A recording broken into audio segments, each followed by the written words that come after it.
When Israel was a nation, they agreed to a set of covenant laws at Mount Sinai as part of a special contract with Yah. It meant that they were to be his people, and he would in turn be their Elohim. Now, as with all contracts, which usually involve at least two parties, in this case Yah and Israel, both parties were bound by certain agreements which were spelled out in the contract or covenant. The ancient people of Israel were told that if they obeyed the laws of the covenant, they would have Yah's protection and be showered with many blessings. If they disobeyed, they would receive punishment and suffer many curses. Sadly, our ancestors chose the latter, and following that fateful decision, the nation of Israel was thereafter thrust into a series of events that eventually resulted in a time of trouble and punishment whose ill effects are still felt to this very day. $890. That's a good buy. $890. All right. Before long, ancient Israel experienced a civil war and eventually split into two kingdoms, with the tribe of Judah leading a two-tribe kingdom to the south and 10 tribes forming a kingdom to the north. After a period of self-rule, the independence of the northern kingdom was threatened by the Assyrians. We get that account in the book of 2 Kings. Hoshea, son of Elah, began to rule over Israel in the 12th year of King Ahaz's reign in Judah. He reigned in Samaria 9 years. He did what was evil in Yah's sight, but not to the same extent as the kings of Israel who ruled before him. King Shalmaneser of Assyria attacked King Hoshea, so Hoshea was forced to pay heavy tribute to Assyria. But Hoshea stopped paying the annual tribute and conspired against the king of Assyria by asking King So of Egypt to help him shake free of Assyria's power. When the king of Assyria discovered his treachery, he seized Hoshea and put him in prison.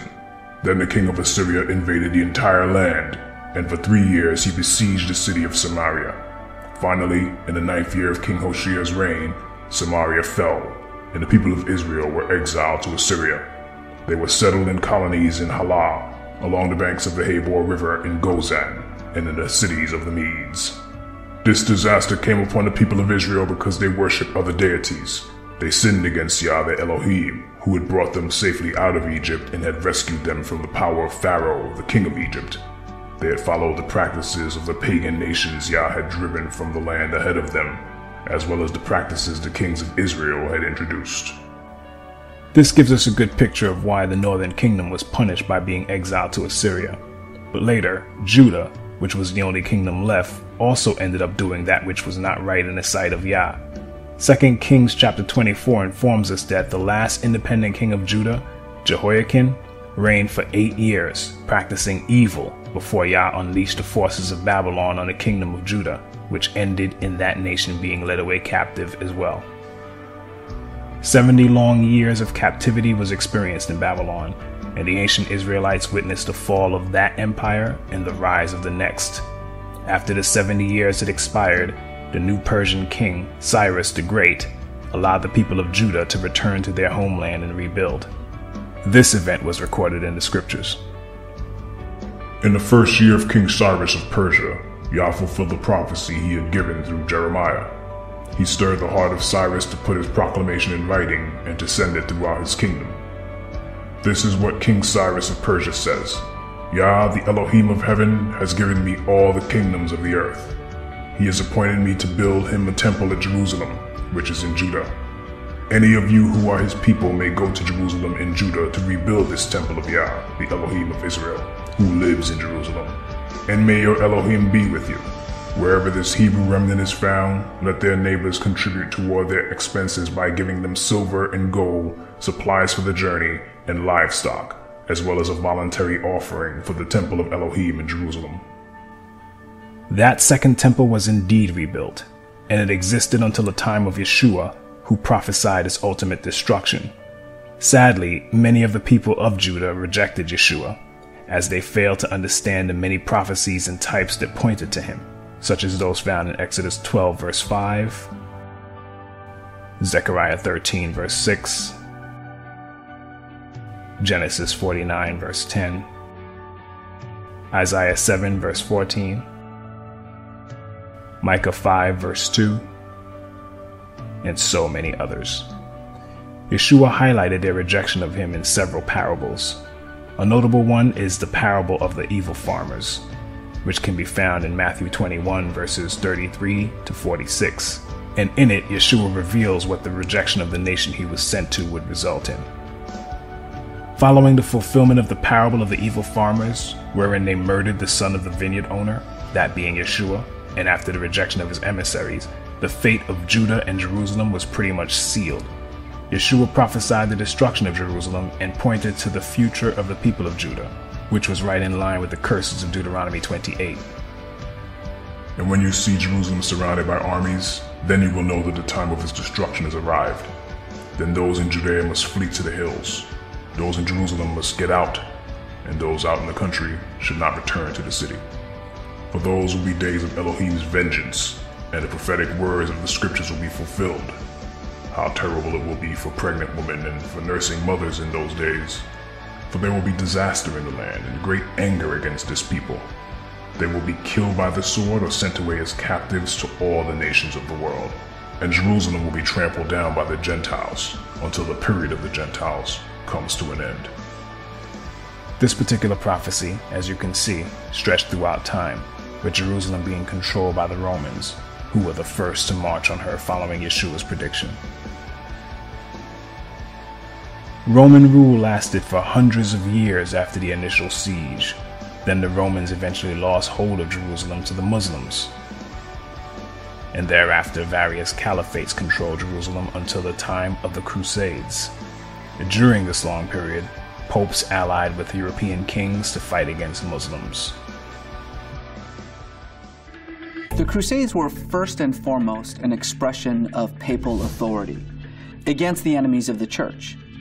The First Crusade was preached by a pope, Pope Urban II, in France in the year 1095.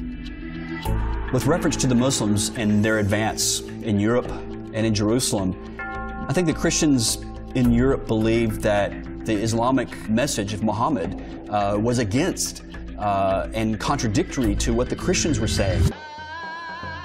They were worried that this idea could possibly overrun the Christian idea. Pope Urban conceived this idea. It's not a sin if you kill non-Christians, if you kill non-believers in our faith. And so he made this deal that if you go and fight in the Holy Land, you will be forgiven all your past sins. A knight could sin as much as he liked, and simply by going to the Holy Land, he had been given his passport to heaven. And that was an extremely attractive deal. And combined with that, he could win fame, he could win glory, and he could come back with the treasures of the Near East. These are the things that drew knights in their tens of thousands to go on crusade. The bloodletting of the Crusaders spread throughout the Islamic lands. Everybody heard stories about the massacre of unarmed individuals. It created this intense rage amongst Muslims. In a sense, it resulted in a new kind of Muslim crusade, a desire to raise an army to go back to liberate Jerusalem from the Crusaders as an act of piety on the part of Muslims. I don't think any of those young men, either Christian or Muslim, could possibly have imagined that their struggle could possibly still be playing itself out 1,000 years later in the area that we call the Middle East today.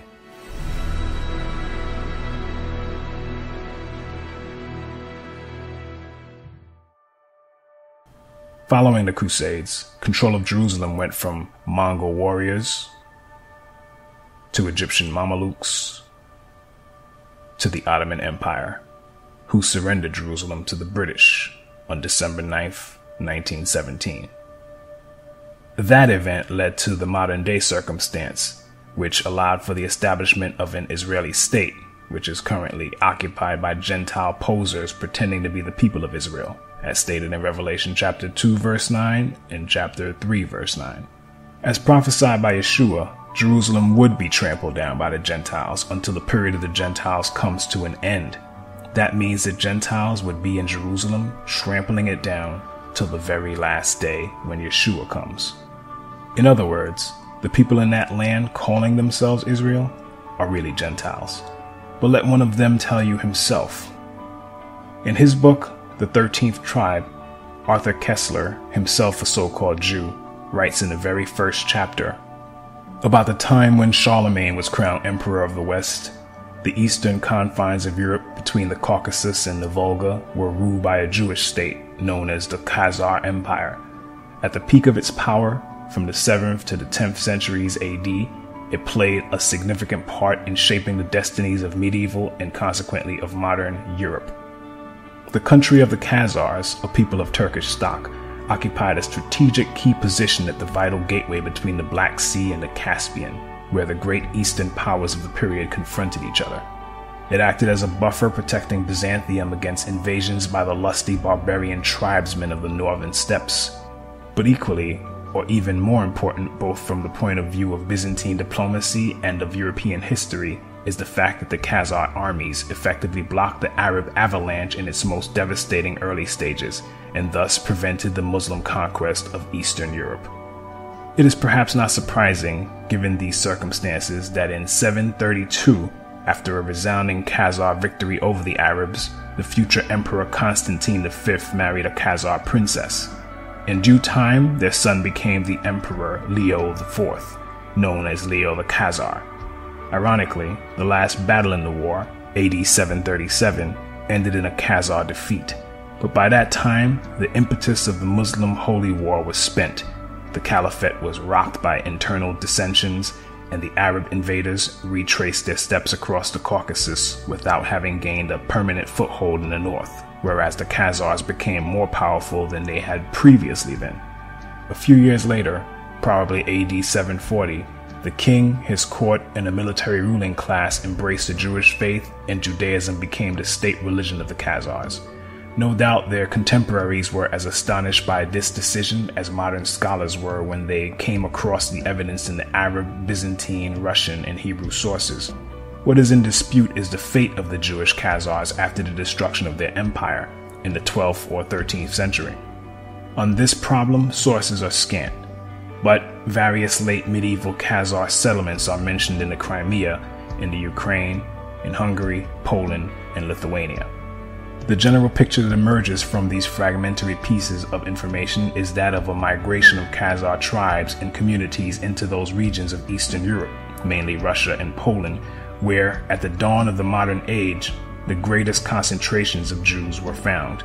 This has led several historians to conjecture that a substantial part, and perhaps the majority of Eastern Jews, and hence of world Jewry, might be of Khazar and not of Semitic origin. The large majority of surviving Jews in the world is of Eastern European, and thus perhaps mainly of Khazar, origin. If so, this would mean that their ancestors came not from the Jordan, but from the Volga, not from Canaan, but from the Caucasus, once believed to be the cradle of the Aryan race, and that genetically they are more closely related to the Hun, Uyghur, and Magyar tribes than to the seed of Abraham, Isaac, and Jacob.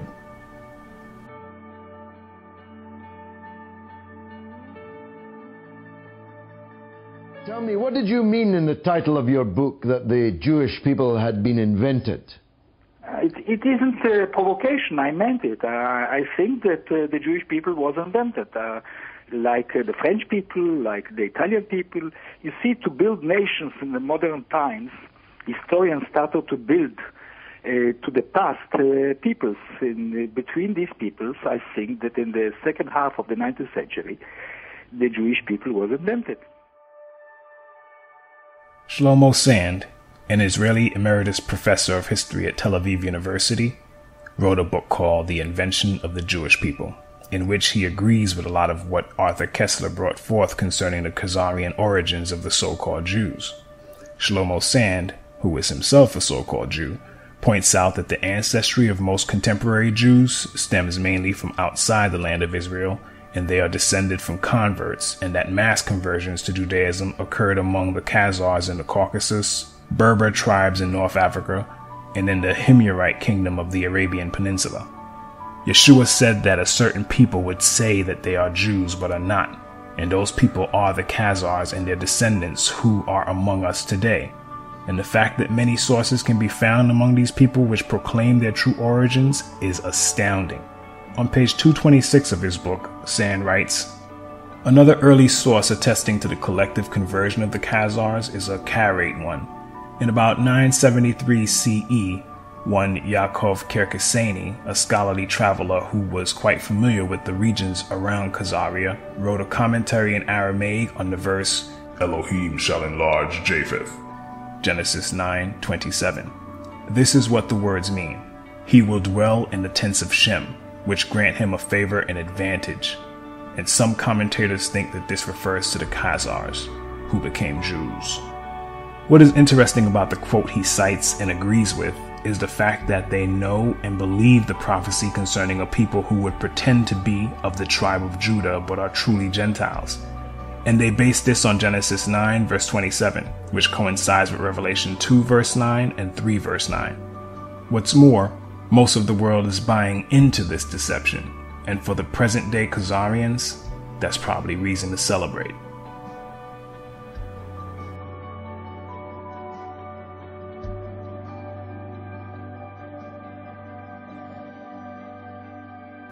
But getting back to Arthur Koestler on this subject, he writes, the Jews of our times fall into two main divisions, Sephardim and Ashkenazim.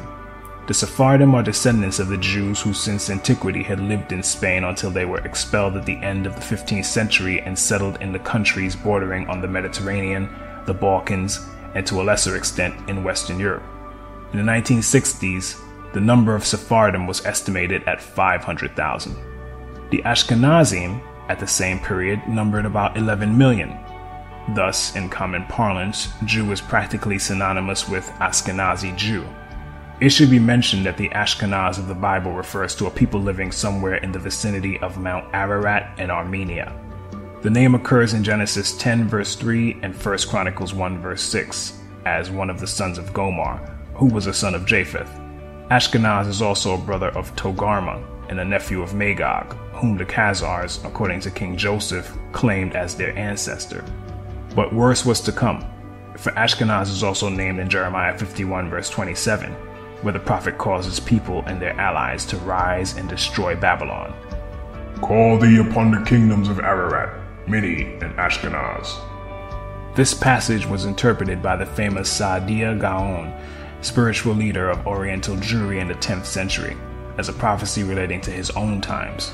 Babylon symbolized the Caliphate of Baghdad, and the Ashkenaz who were to attack it were either the Khazars themselves or some allied tribe. So, as we have seen from the words of Arthur Koestler, historically, the Khazars and their descendants do not identify with Shem.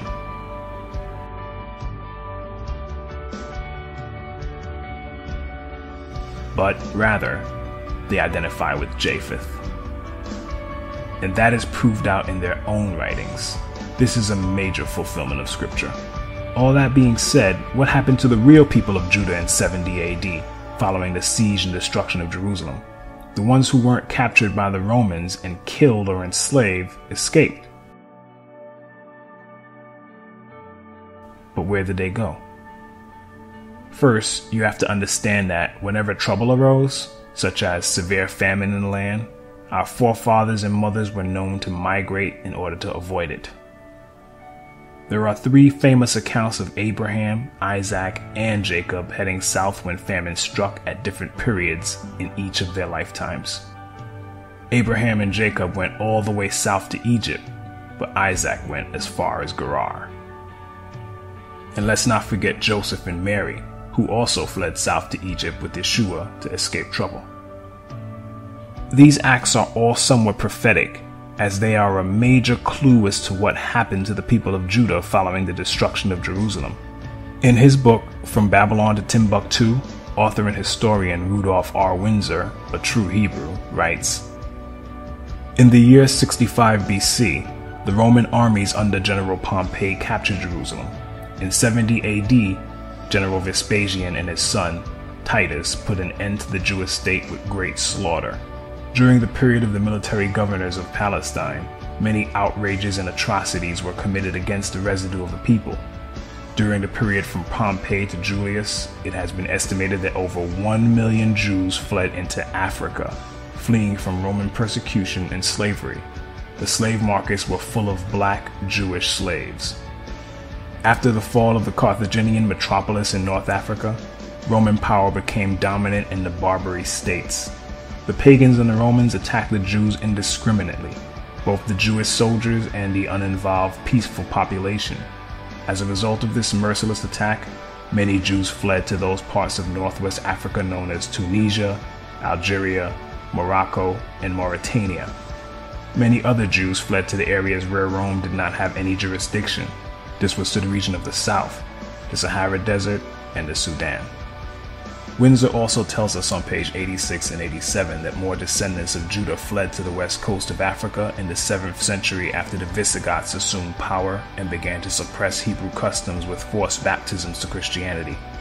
Windsor cites many credible sources to make his points. Among them is Joseph J. Williams, a 20th century historian who, in his 1930 book Hebrewisms of West Africa, wrote, "Whatever may be thought of the more or less mythological traditions connected with the earliest Jews in North Africa, it is now practically an established fact that a Jewish nation, Jewish at least in faith and perhaps too in origin, long held sway south of the Sahara."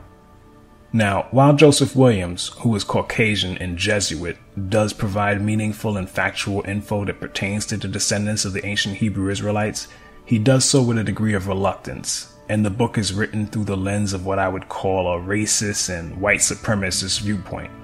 Because despite all the evidence of the true descendants of Judah and Israel as a whole being black, Williams and his sources try to brush that aside and conclude that white Jews, who they blindly claim are the originals, must have somehow lost their color by interbreeding with blacks who thereafter assimilated their culture, for which there is absolutely no evidence. That said, Hebrewisms of West Africa is full of valuable information as regards the wanderings of the Hebrews following the flight from Judea, and it also gives great insight into the further scattering of our ancestors, as certain customs practiced in West Africa by our Hebrew ancestors found their way to islands like Jamaica, Haiti, the Virgin Islands, and many other places following the slave trade. So, having fled their homeland as prophesied, there our ancestors were, charting new territory in Africa and trying to carry on their Hebrew traditions in a new land, but not as savages or uncivilized barbarians. In fact, Rudolf Windsor tells us in his book, "The black Jews had an advantage over the African tribes. They carried their culture, history, laws, and written records with them. This assured them a constant precedent for the development of a higher social organization. Because of the stability of the black Jewish culture, the Jews were not absorbed into the autochthonous or native population. In fact, the Jews absorbed some of the native tribes. The Jews made use of every opportunity. They were an industrious and skillful people. In the Jewish Ghanaian states were found kings, princes, governors, generals, secretaries, treasurers, revenue agents, judges, architects, engineers, doctors, jewelers, sculptors, masons, carpenters, painters of art, goldsmiths, leatherworkers, potters, armorers, saddlers, blacksmiths, agriculturists, etc. The survivors of the Roman siege of Jerusalem were able to flee that terror and carry on in a new land. But the relative peace our ancestors were afforded by escaping to Africa was broken by the Arab slave trade, which affected not only Hebrews, but men, women, and children from many other peoples that were usually of the lowest classes.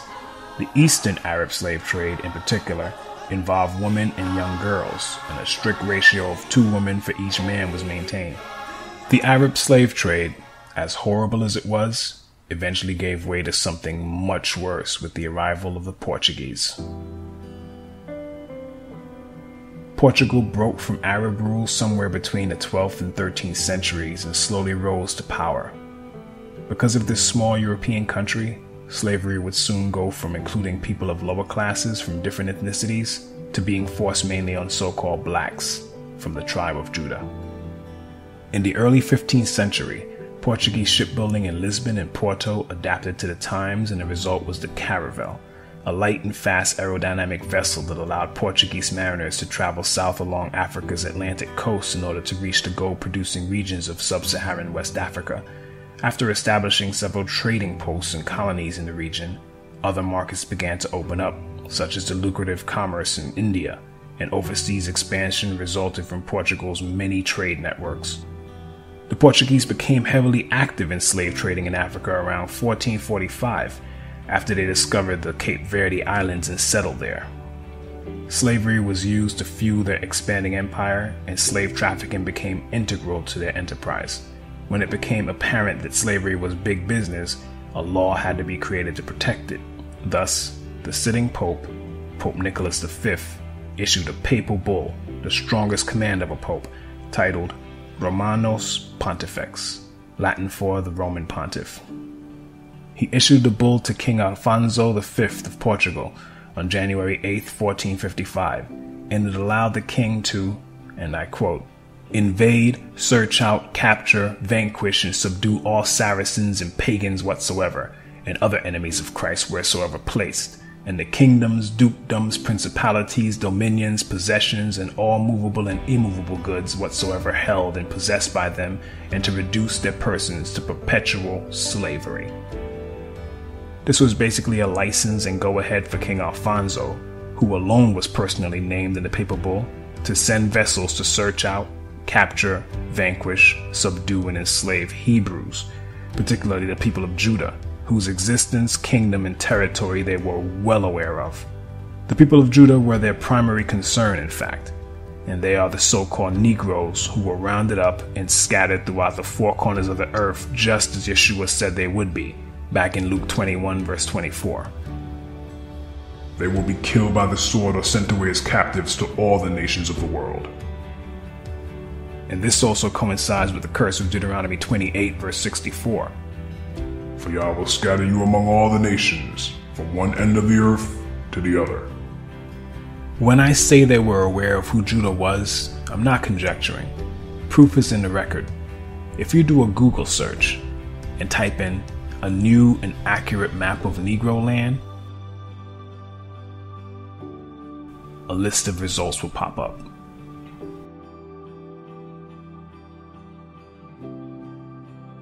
As of the date of this recording, Swain.com still works. Click on it and a page will open up showing a 1747 map of West Africa by 18th century English map engraver Emmanuel Bowen. And then click on the image of the map itself. Move your mouse pointer to the area that is now present-day Ghana and click on it to enlarge the map.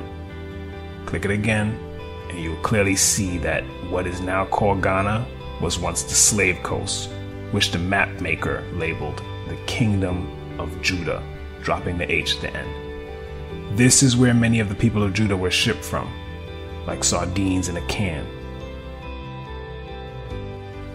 Yet today, the elites and their paid professors would have you believe that we are Africans or Hamites, when in truth we are Shemites. They themselves know this to be a fact. In Zondervan's Compact Bible Dictionary, for instance, the definition for Ham reads as follows. Ham, the youngest son of Noah, born probably 96 years before the flood, and one of 8 persons to live through the flood. He became the progenitor of the dark races, not the Negroes, but the Egyptians, Ethiopians, Libyans, and Canaanites. They say not the Negroes because Shem is the progenitor or father of the Negroes. Though both lines are comprised of so-called blacks, Africans and so-called African Americans are not the same. We are Hebrews and they are Hamites. But there are still many Hebrews in Africa, however. But getting back to our history, despite the papal bull pertaining solely to the King of Portugal, that didn't stop other empires and nations from getting in on the action. Over the centuries, Spain, Britain, France, the Dutch, Canada, the United States, and many African countries participated in the transatlantic slave trade, and this fulfills certain prophecies, such as Psalm 83, which I urge you to read with your eyes open, and Joel 3 verse 6. You have sold the people of Judah and Jerusalem to the Greeks, so they could take them far from their homeland. The sad fact is, Psalm 83 is still in full effect, as our collective enemies are still conspiring to keep us in the dark as concern our true identity, and they continue to miseducate us. They really mean to wipe out the memory of the people of Israel from the face of the earth. But Yah is not going to let that happen. And this documentary is merely one step toward that effort. The present situation we are in is solely due to our forefathers failing to keep the covenant law of Yah, and it falls to us in this generation to right that wrong. And Yah said that this would happen in our day. But I will spare some, for some of you will escape the sword when you are scattered among the lands and nations. Then in the nations where you have been carried captive, those who escape will remember me, how I have been grieved by their adulterous hearts, which have turned away from me, and by their eyes, which have lusted after their idols. They will loathe themselves for the evil they have done and for all their detestable practices, and they will know that I am Yah. I did not threaten in vain to bring this calamity on them. You see, we, the people of Israel, are not born deserving of that name. We are born as Jacobs, or supplanters and schemers. But to truly earn the right to be called Israel, we, like our father Jacob, will have to be faithful and wrestle with Yah until we are overcomers. Those of us who do this will be the ones who will truly be called Israel and form the remnant of the kingdom. Having said that, please don't let this be the end of your search for truth on this subject. Continue to dig for it and pray that Yah gives you discernment, since a great deal of deception is out there regarding this topic. And spread the word to your friends and family, and he or she that has ears to hear and eyes to see among them will get it. I hope that this brief history has enlightened you and brought a degree of understanding as concerns our past, which goes well beyond Africa. The so-called Negroes, blacks, and African Americans are actually the descendants of the people of Judah, and that is something they don't want us to know.